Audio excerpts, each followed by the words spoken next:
de la iglesia de Sardes escribe: Esto dice el que tiene los 7 espíritus de Dios y las 7 estrellas. Conozco tu conducta. Tienes nombre como de quien vive, pero estás muerto. Ponte en vela, reanima lo que te queda y está a punto de morir.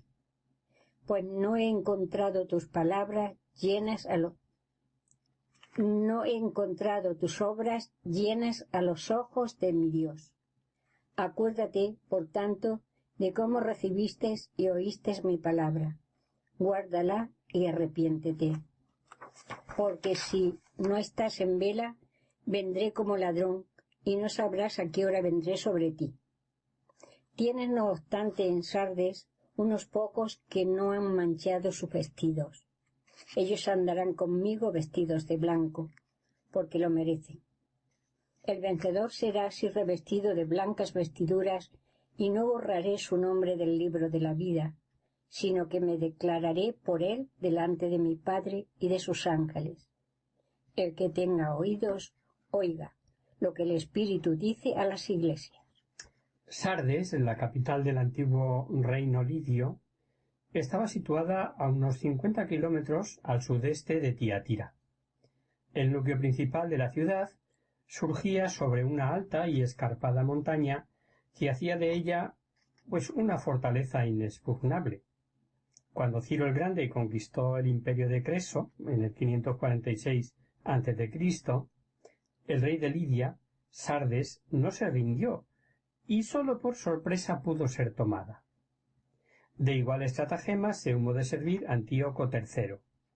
El apogeo de la grandeza de Sardes tuvo lugar bajo el reinado de Creso, el siglo VI a.C. Sin embargo, la fundación de Pérgamo le quitó mucha importancia. El año 17 de la era cristiana fue destruida por un temblor de tierra, pero con la ayuda del emperador Tiberio logró rehacerse. En agradecimiento levantó un templo en honor del emperador y de su madre Livia. La industria principal de la ciudad era la de la lana y la tintorería. Sus habitantes tenían fama de licenciosos e inmorales. La carta a la iglesia de Sardes es la más severa de las 7. La iglesia de Sardes había decaído mucho en su fervor primitivo y no se encontraba en los mejores momentos. Estaba en un estado lamentable. Estaba como muerta.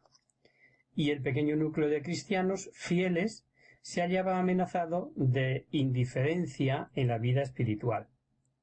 Por eso, el autor, con su severa misiva, de excitar a la Iglesia a volverse al buen camino. Ese es su objetivo. Allí en Sardes se daba culto a la diosa Cibeles, a la que decían que era madre de dioses, hija del cielo y de la tierra, asentada en su carro tirado por leones, como aparece en nuestra simpática y conocida fuente de Cibeles en Madrid. El famoso historiador Heródoto habla de la fama de inmorales que tenían los habitantes de Sardes, y sin duda es debido a la creencia de que las grandes orgías con las que daban culto a Cibeles entraban esos conceptos de inmortalidad de los dioses en que los hombres se veían envueltos.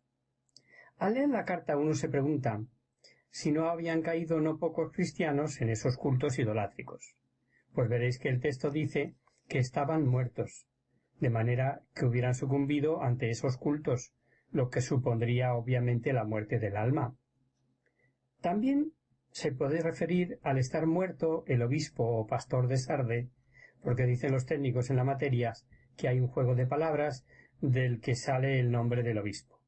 Bien, de una manera u otra, sabiendo que según el pastor así suele ser el rebaño, el caso es que con nombre de vivos estaban muertos.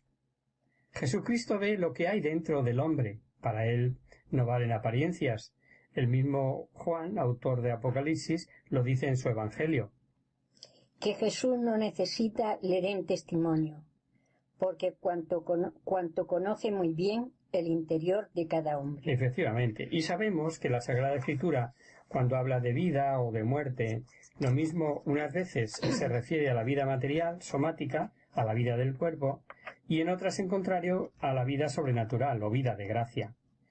Así puede uno estar muerto a la vida de gracia y vivo para enterrar a los muertos en la vida material, como dice el Evangelio de Lucas: deja a los muertos que entierren a sus muertos. Lo dice el propio Jesús.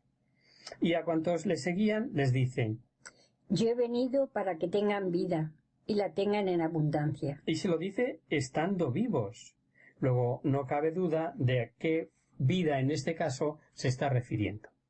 Y lo mismo ocurre naturalmente con la resurrección. Se puede resucitar por estar muerto a la vida de la gracia, y todos, por otra parte, resucitaremos a la vida del cuerpo, por más que en la resurrección de cuerpos, estos, como sabemos, resucitarán transformados. Esto lo recordamos porque nos hemos de encontrar con más de una muerte y más de una resurrección a lo largo del estudio del texto en este curso.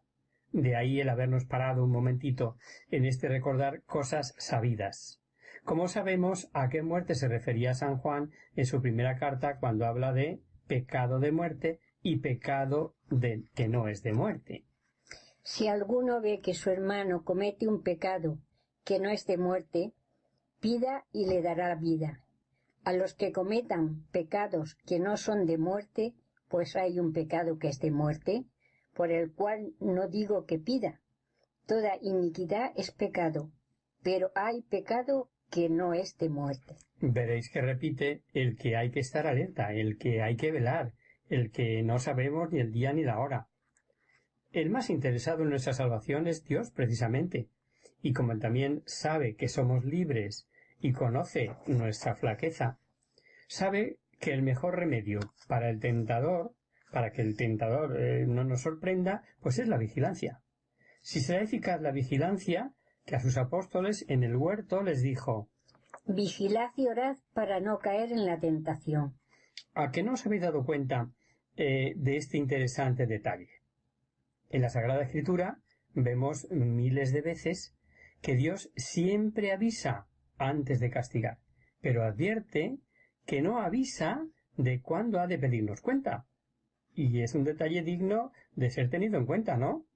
Y tal vez ahí está el porqué de insistir en la vigilancia. Los cristianos de Sardes debieron entender mejor que nosotros este mensaje, porque la ciudad, al estar sobre una colina rocosa, era de difícil acceso, aparentemente inexpugnable, y no obstante fue 2 veces asaltada, y las 2 por sorpresa, por falta de vigilancia. Lo mismo por Ciro que después por Antíoco. La asaltaron en la noche cuando menos lo esperaban. En cuanto a lo bueno que quedaba en esta iglesia, Jesucristo le pide que lo consoliden, y que lo guarden, y que se arrepientan de lo malo. En el pueblo de Dios nunca faltó un resto de almas fieles, y es gratificante leer cuántas cosas agradables dice el Señor cuando habla del resto, de su resto, y de cómo lo ensalzan los profetas, y de que todo el plan salvífico se mantiene siempre a través de este resto, en el que Dios se vuelca. En el nuevo pueblo de Dios, en la Iglesia, tampoco faltarán almas santas que no sucumbirán, almas capaces de vencer todo ambiente, capaces de superar costumbres y pecados por mucho que arrastren. Sabemos, y así lo dice San Pablo, que Dios, por otro lado, no permite tentaciones superiores a las fuerzas que el Espíritu da para vencerla. Esto lo dice cuando habla a los Corintios en su primera carta. No podía ser menos en Sardes, y allí vemos que también, según dice el texto, unas personas que no han manchado sus vestiduras. O sea que hay ese resto. A estas almas fieles les promete esa vestidura blanca, con la pureza, alegría, victoria, fiesta, todo eso que ya vimos significa el blanco. Y lo mejor, jamás borraré, dice, su nombre del libro de la vida, o sea, la lucha, la tentación, el dolor, el sufrimiento, todo pasa. El premio, la felicidad eterna. Y el final de la carta, para los fieles que había en Sardes, no puede ser más consolador. Ante todos los santos, ante todos los ángeles, ante el propio Padre Celestial, Jesucristo dando la cara.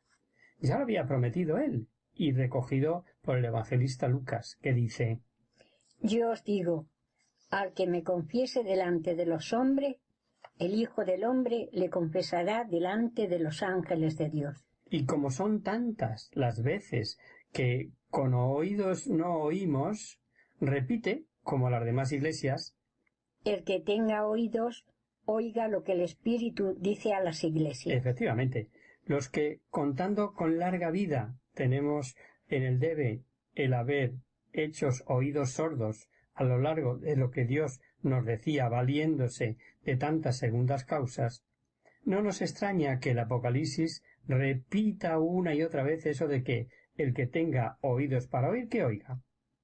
Y damos un pasito más. Vamos ahora con la carta a la iglesia de Filadelfia. Y si os parece, como siempre, empezamos leyéndola para luego ir desmenuzándola. Al ángel de la iglesia de Filadelfia escribe: Esto dice el santo, el veraz, el que tiene la llave de David. Si él abre, nadie puede cerrar. Si él cierra, nadie puede abrir. Conozco tu conducta. Mira que he abierto ante ti una puerta que nadie puede cerrar, porque aunque tienes poco poder, has guardado mi palabra y no has renegado de mi nombre. Mira que te voy a entregar algunos de la sinagoga de Satanás, de los que se proclaman judíos y no lo son, sino que mienten. Yo haré que vayan a postrarse delante de tus pies, para que sepan que yo te he amado, ya que has guardado mi recomendación de ser paciente.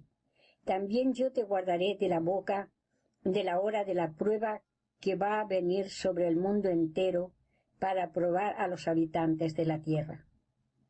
Vengo pronto, mantén con firmeza lo que tienes, para que nadie te arrebate tu corona. Al vencedor le pondré de columna en el santuario de mi Dios, y no saldrá fuera ya más. Y grabaré en él el nombre de mi Dios, y el nombre de la ciudad de mi Dios, la nueva Jerusalén, que baja del cielo enviado por mi Dios, y mi nombre nuevo. El que tenga oídos, oiga lo que el Espíritu dice a las iglesias. Filadelfia, ciudad de Lidia, a 45 kilómetros al sudeste de Sardes, había sido fundada por el rey de Pérgamo, Átalo II Filadelfo, que le dio su nombre. La ciudad estaba situada en una región volcánica como un centro de civilización abierto sobre la Frigia salvaje. El año 17 de nuestra era fue destruida por un temblor de tierra. Con la ayuda del emperador Tiberio pudo ser reconstruida, y en señal de agradecimiento cambió su nombre de Filadelfia por el de Neocesarea. Y no contenta con esto, levantó altares en honor del hijo adoptivo del emperador, Germánico, considerado como presunto heredero de Tiberio, que entonces se encontraba en Asia. Como en tantas otras ocasiones, el cambio oficial del nombre pues no duró mucho, y en la carta a esta iglesia San Juan hará alusión a muchos de estos sucesos. En la ciudad vivían bastantes judíos, probablemente por estar situada en una región muy fértil, y de los orígenes del cristianismo en esta ciudad pues nada sabemos, aunque podemos suponer fundamentalmente que debió de nacer de la predicación de San Pablo en Éfeso. La iglesia de Filadelfia, juntamente con la de Esmirna, es muy alabada por el autor de Apocalipsis. Y esta carta no contiene ninguna amonestación, si habéis estado atentos, ¿no? Los cristianos, que debían de ser pocos y de baja condición social, se habían mantenido fieles a la doctrina cristiana. Y el autor sagrado se complace en acumular en la carta sobreabundancia de promesas y recompensas. Ya hemos recordado que el Espíritu Santo aprovecha cuantos acontecimientos históricos vive la humanidad para que, valiéndose de ellos y de su recuerdo, al hombre le sea más fácil entender y creer en el mensaje. Y decimos esto porque en la carta a Filadelfia hay una promesa de que serían guardados los fieles en una hora en la que serían probados los moradores de la tierra. Lo que no cabe duda daba esperanza a unos moradores que vivían en una ciudad que ya había sido castigada con varios terremotos y destruida prácticamente por el que ocurrió en el año 17, como hemos dicho. Ofrece igualmente, como el premio, ser columnas de un templo indestructible, del que, como hemos leído, ya jamás se saldrá fuera de él. El cristiano que permanezca fiel hasta el fin se convertirá en una columna firme e inconmovible del templo celeste. Por eso dice que no saldrá ya jamás fuera de él.